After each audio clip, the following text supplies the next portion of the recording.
दूसरा अध्याय। हाँ। राजा के ऐसे वचन सुनकर तपस्वी कहने लगा कि राजन, भगवान सूर्य बहुत शीघ्र उदय होने वाले हैं, हुँ, इसलिए यह समय हमारे लिए स्नान का है, कथा का नहीं। हुँ, तो आप स्नान करके अपने घर को जाओ और हुँ, अपने गुरु श्री वशिष्ठ जी से इस महात्म्य को सुनो। हुँ, इतना कहकर तपस्वी सरोवर में स्नान के लिए चले गए हुँ, और राजा भी विधि पूर्वक सरोवर में स्नान करके अपने राज्य लौटा हुँ, और रनिवास में जाकर तपस्वी की सब कथा रानी को सुनाई। तब हुँ, सूत जी कहने लगे कि महाराज, राजा ने अपने गुरु वशिष्ठ जी से क्या प्रश्न किया और हुँ, उन्होंने क्या उत्तर दिया, सो कहिए। हुँ, व्यास जी कहने लगे, हे सूत जी, राजा दिलीप ने रात्रि को सुख से सोकर प्रातः समय ही अपने गुरु वशिष्ठ जी के पास जाकर उनके चरणों को छूकर प्रणाम करके हुँ, तपस्वी के बतलाए हुए प्रश्न को अति नम्रता से पूछा कि गुरुजी, अपने आचार, दंड, नीति, राज्य, धर्म तथा चारों वर्णों के चारों आश्रमों की क्रियाओं, दान और उनके विधान, यज्ञ और उनकी विधियां, व्रत, उनकी प्रतिष्ठा तथा भगवान विष्णु की आराधना अनेक प्रकार से तथा विस्तार पूर्वक मुझको बतलाई। हुँ, अब मैं आपसे माघ मास के स्नान के महात्म्य को सुनना चाहता हूँ। सो हुँ, हे तपोधन, हुँ, नियम पूर्वक इसकी विधि समझाइए। हुँ, गुरु वशिष्ठ जी कहने लगे कि हे राजन, तुमने दोनों लोकों के कल्याणकारी, वनवासी तथा गृहस्थियों के अंतःकरण को पवित्र करने वाले माघ मास के स्नान को बहुत सुंदर प्रश्न पूछा है। हुँ, मकर राशि के सूर्य के आने पर माघ मास में स्नान का फल गो, भूमि, तिल, वस्त्र, स्वर्ण, अन्न, घोड़ा आदि दानों तथा चंद्रायण और ब्रह्मा पूर्च व्रत आदि से भी अधिक होता है। वैशाख तथा कार्तिक में जप, दान, तप और यज्ञ बहुत फल देने वाले हैं, परंतु माघ मास में इनका फल बहुत ही अधिक होता है।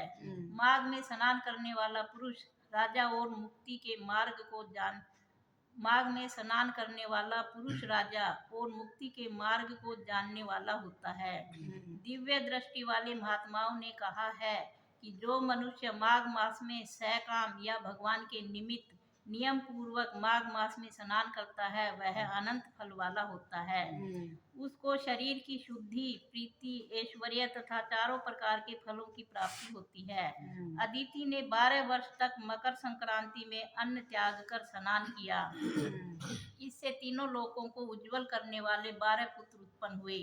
माघ में स्नान करने से ही रोहिणी, सुभगा, अरुंधति दानशीला हुई और इंद्राणी के समान रूपवती होकर प्रसिद्ध हुई। जो माघ मास में स्नान करते हैं तथा देवताओं के पूजन में तत्पर रहते हैं, उनको सुंदर स्थान, हाथी और घोड़ों की सवारी तथा दान को द्रव्य प्राप्त होता है और अतिथियों से उनका घर भरा रहता है और उनके घर में सदा वेद ध्वनि होती रहती है। वह मनुष्य धन्य है जो माघ मास में स्नान करते हैं, दान देते हैं तथा व्रत और नियमों का पालन करते हैं और दूसरों पुण्यों के क्षीण होने से मनुष्य स्वर्ग से वापिस आ जाता है। परंतु जो मनुष्य माघ मास में स्नान करता है, वह कभी स्वर्ग से वापिस नहीं आता। इससे बढ़कर कोई नियम, तप, दान पवित्र और पाप नाशक नहीं है। भृगु जी ने मणि पर्वत पर विद्याधरों को यह सुनाया था। तब राजा ने कहा कि ब्राह्मण, भृगु ऋषि ने कब मणि पर्वत पर विद्याधरों को उपदेश दिया था, सो बतलाइए। तब ऋषि कहने लगे कि राजन, एक समय 12 वर्ष तक वर्षा न होने के कारण, सब प्रजा क्षीण होने के कारण संसार में बड़ी उद्विग्नता फैल गई। हिमाचल और विंध्याचल पर्वत के मध्य का देश निर्जन होने के कारण श्राद्ध, तप तथा स्वाध्याय सब कुछ छूट गई। सारा लोक विपत्तियों में फंसकर प्रजाहीन हो गया। सारा भूमंडल फल और अन्न से रहित हो गया। तब विंध्याचल से नीचे बहती हुई नदी के सुंदर वृक्षों से आच्छादित अपने आश्रम से निकलकर श्री भृगु ऋषि अपने शिष्यों सहित हिमालय पर्वत पर गए।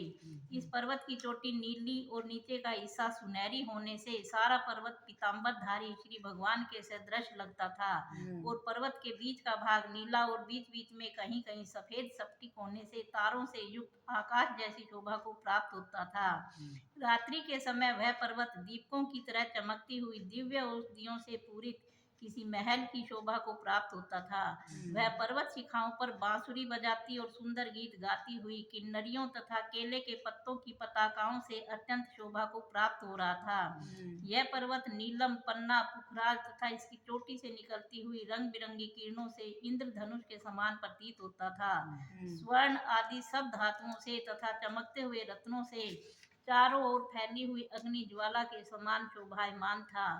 इसकी कंदराओं में काम पीड़ित विद्याधरी अपने पतियों के साथ आकर रमण करती हैं और गुफाओं में ऐसे ऋषि मुनि जिन्होंने संसार के सब कलेशों को जीत लिया है रात दिन ब्रह्मा का ध्यान करते हैं और कई एक हाथ में रुद्राक्ष की माला लिए हुए शिव की आराधना में लगे हुए हैं। पर्वत के नीचे भागों में जंगली हाथी अपने बच्चों के साथ खेल रहे हैं तथा कस्तूरी वाले रंग बिरंगे मृगों के झुंड इधर उधर भाग रहे हैं। यह पर्वत सदा राजहंस तथा मोरों से भरा रहता है, इसी कारण इसको हम कुंड कहते हैं। यहाँ पर सदैव ही देवता, गुह्यक और अप्सरा निवास करते हैं। हर हर महादेव, हर हर महादेव। अध्याय भोले से बाबा की जय। यो माघ मास को अध्याय से शुरू कर दिया।